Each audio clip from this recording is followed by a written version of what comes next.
ए जी, ओ जी, T R G, लो जी, जो मैं करती हूँ वो तुम भी करो जी।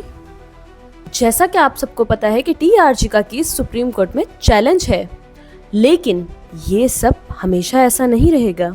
अगर आप एक रिस्क टेकर हैं तो आपके लिए ये एक बेहतरीन अपॉर्चुनिटी है, लेकिन if you are a cautious investor तो फिर मुहतात रहिए। और इसी तरह की मजीद अपडेट्स जानने के लिए फटाफट से PSMU के YouTube चैनल को सब्सक्राइब कर दीजिए और हमारे साथ जुड़े रहिए।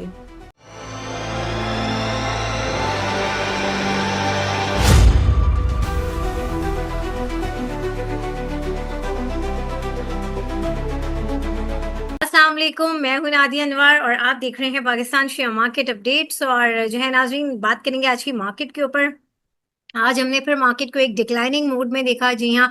और वजह वही है, ऑयल प्राइसेस बढ़ रही हैं और जो पी स्टॉक है वो डिले होता जा रहा है। और जो है अब नए हुर्मस के हवाले से भी यही खबरें आ रही हैं कि अभी तक जो है उसके ऊपर भी कोई हतमी बात नहीं हुई है। और जो जंग बंदी एक्सटेंड की बात है वो भी आज खबरों में यही था कि डोनाल्ड ट्रंप की तरफ से कोई इस तरह की बात नहीं हुई है कि मजीद उसको एक्सटेंड किया जाए, क्योंकि बहुत सारी इस तरह की बातें हो रही हैं, जिसकी वजह से कोई भी के जंग की क्या सूरत हाल है, क्या ये जंग बंदी मजीद कंटिन्यू रहेगी, पीस टॉक होगा।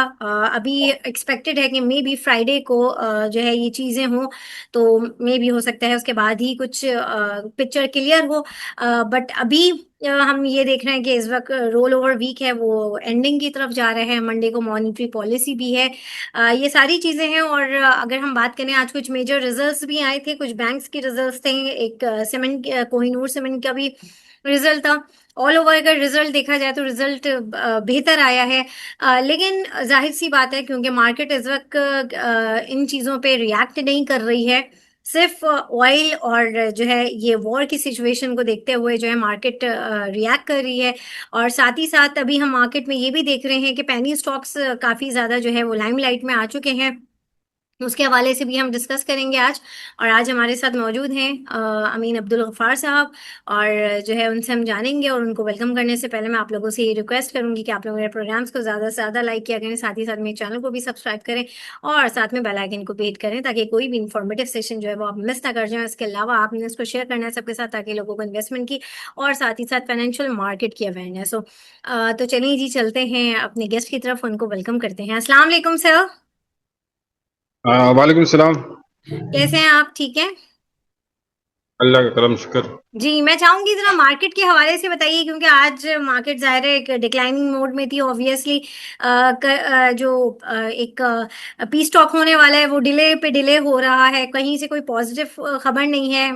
जो है ऑयल प्राइसेस भी जो है वो अप हो चुकी हैं। क्या कहेंगे इस हवाले से आप? देखें, हमारा जो इस वक्त मुल्क जो एक तो ग्लोबल हालात के उसकी वजह से डिस्टर्ब है, ऑयल प्राइस बढ़ रहे हैं जैसे आपने बताया। और तीसरी ये बात है कि IMF की शराइत है, उसकी वजह से भी हमारी मार्केट डिस्टर्ब है। जैसे कि IMF ने कहा कि आप ऑटो पॉलिसी बनाए जिसमें इंपोर्ट गाड़ियों के ऊपर ड्यूटी कम करें, तो इससे हमारे ऑटो की लोकल सनत है उसके जो शेयर है उसकी कीमतें गिरना शुरू हो गई और ये इंडेक्स को माइनस करना शुरू हो गई। जैसे उसने कहा कि आप 2026 से लेकर 2032 तक जो भी ड्यूटी जो पुरानी गाड़ियाँ जो पाकिस्तान इंपोर्ट करता है 5 साल पुरानी गाड़ियाँ, उसमें ड्यूटी कम करें और ड्यूटी कम करें ताकि इंपोर्ट ज़्यादा गाड़ियाँ हो, तो इसमें लोकल सनत को फ़र्क पड़ता है। ये IMF की शराइत है। IMF ये कह रही है कि हमसे आप पैसे ले लेते हो उधार और हमारी चीज़ें खरीदते नहीं हो, तो ये मानना ज़रूरी है, क्योंकि IMF की पहले भी बड़ी शराइत आई थी कि आप ये हमसे चीज़ें खरीदें, क्योंकि हम लोग भी चीज़ें बेचते हैं। जैसे कॉस्मेटिक वगैरह जो पाकिस्तान ने ड्यूटी बहुत ज़्यादा पहले ज़्यादा बढ़ा दी थी, फिर इसको कम करना पड़ा इंपोर्ट के ऊपर। इंपोर्ट गाड़ियों पे ड्यूटी ज़्यादा लगा दी थी, अब इसको कम करना पड़ा। और इसके अलावा हमारे मुल्क के अंदर काफ़ी गाड़ियों की काफ़ी गाड़ियों की प्रोडक्शन शुरू हो गई है, काफ़ी मतलब नए नए मॉडल की गाड़ियाँ आ गई है, काफ़ी कंपनी आ गई है, तो ऑलरेडी वो एक बहुत ज़्यादा हो गई है। उसके अलावा इंपोर्ट की मिल जाएगी तो फिर इसमें लोकल सनत पे फ़र्क पड़ेगा, तो ये इंडेक्स को माइनस कर रही है। और दूसरी बात है कि जो सीमेंट सेक्टर है ये एक्सपोर्ट हो रहा था अफगानिस्तान या ईरान की तरफ, तो अब ये तो मामला रुक गया, तो इसकी वजह से सीमेंटों की सीमेंट के जो शेयर है उसके अंदर सेलिंग आ गई। और तीसरा ये मामला है कि जो ऑयल जो है इस वक्त इस्लामाबाद में जो बिल्कुल तंग मतलब बिल्कुल सील कर दिया गया है, इससे हमारी अटक रिफाइनरी काफ़ी डिस्टर्ब हुई कि उनके उनके पास ये खाम तेल की पैदावार, खाम तेल इनके पास पहुंचता नहीं है, तो इनकी प्रोडक्शन रुक गई है। तो ये एक बहुत बहुत बड़ी है, क्योंकि जो हमारी हैवी लोड थे, जो डीजल से जो चलते थे, माल माल ट्रक वगैरह, ये सब ये डिस्टर्ब हुए इस वक्त, क्योंकि इनके सबके कंटेनर इस्लामाबाद में जमा हो गए। तो ये सारा मामला एक तरफ हो गया है कि इसमें रिफाइनरियों का भी बड़ी डिस्टर्ब हो गई है, और जो रसद से माल वगैरह जो गाड़ी आती थी वो बंद हो गई है। बहरहाल ये सब चीजें चल रही हैं और मार्केट को थोड़ा डिस्टर्ब भी कर रही है, और मार्केट में प्रॉफिट टेकिंग का मौका भी दे रही है। उस वक्त जो मार्केट की सूरत हाल है, जो पेंडिंग स्टॉक बहुत अच्छी चल रही है, तो पेंडिंग स्टॉक में मैं आपको हाँ अंसारी प्लीज, शुगर आजकल कहूंगा। बहुत पैनिक स्टॉक चल रहे हैं और सारे वो सारे स्टॉक्स इस वक्त जो है वो दोबारा रैली कर रहे हैं, क्या है इसकी वजह? हाँ, और दूसरी है कि जो पेंडी स्टॉक है उससे, हाँ, पेंडी स्टॉक है उससे स्टॉक की मार्केट को ताल्लुक नहीं है, ये तेजी मंदी से ताल्लुक नहीं, वो अपनी आप चाल चल रही है। अच्छा, कैसे? वो इससे जो जो इनको इनकी जो ड्राइवर है वो अलग से सोच लेके बैठे हुए, वो अलग से अपनी सिचुएशन लेके बैठे हुए, अलग से अपनी पॉलिसी बनाई हुई है कि हमको आइटम को अपर लोग की तरफ जाना है तो वो अपर लोग की तरफ ले जाते हैं, तो इनका कोई ताल्लुक नहीं है। सही। तो अभी अमीन भाई, क्या इसमें काम करना सेफ है? बंद कर दी ये जो पेंडिंग स्टॉक जो चला रहे हैं, वो ये इंडेक्स को नहीं देखते कि इंडेक्स माइनस से प्लस है। आप देख रहे हैं आज भी 40 आइटम अपर लोग पे बंद हुई है। तो मैंने भी आपको पहले इंटरव्यू दिया था, उसमें ये कहा था कि जो जो 100 इंडेक्स है या जो 4 डिविडेंड देती है वो आइटम, उसमें सेल करके दूसरी आइटम की तरफ मूव हो जाए जिसकी अर्निंग बढ़ने वाली हो, तो वही हुआ, वही आइटम चलना शुरू हो गई। तो इसकी वजह से मार्केट में जो जो लोगों ने काफी जो लॉस किया था, उनका 50% लॉस कवर हो गया है। अच्छा, तो तो अभी सूरत हाल अगर ये अभी फर्दर इसमें लोग काम करेंगे तो उनके लिए कोई थ्रेट तो नहीं है? वो सेफली काम कर सकते हैं? कि जैसे बीको स्टील हो गया, लाइक पेस हो गया, पेस भी आजकल काफी अच्छा चल रहा है, क्या कहेंगे इनके हवाले से?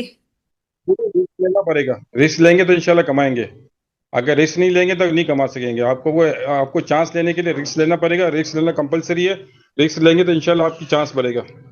अच्छा, चलें देखते हैं। और जो है जरा बताएं कि कल की मार्केट कैसी लग रही है, और साथ ही साथ जो है क्या आपकी टॉपिक्स होंगी? देखिए, कल भी थोड़ा मार्केट डिस्टर्ब रहेगी, क्योंकि कल आखिरी दिन है और फ्राइडे है, और फिर 2 दिन छुट्टियां होगी, तो कल की मार्केट भी थोड़ा डिस्टर्ब रहेगी इंडेक्स वाइज। बाकी पेनी स्टॉक चलते रहेंगे, और दूसरी बात है कि इंशाल्लाह लग रहा है कि मंडे से मार्केट अपनी सही तरह डायरेक्शन में आ जाएगी। सही। और आपकी टॉपिक्स क्या होंगी? बस ये टॉपिक है कि पेंडिंग स्टॉक में पेस है, बिको है, अंसारी शुगर है, वर्ल्ड कार्ड है, तो इसमें थोड़ा सैनर्जी है, इसमें थोड़ा काम करें, इसमें इंशाल्लाह आपको 2 पैसे बचेंगे। अच्छा, और एफएनएल का क्या कहते हैं, एफएनएल?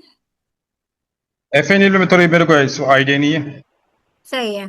ठीक है, बहुत शुक्रिया अमीन भाई, बहुत शुक्रिया आपका। और नाज़रीन, यहाँ पे लूंगी मैं इजाजत, इंशाल्लाह आप लोगों से फिर मुलाकात होगी, तब तक के लिए अल्लाह हाफिज।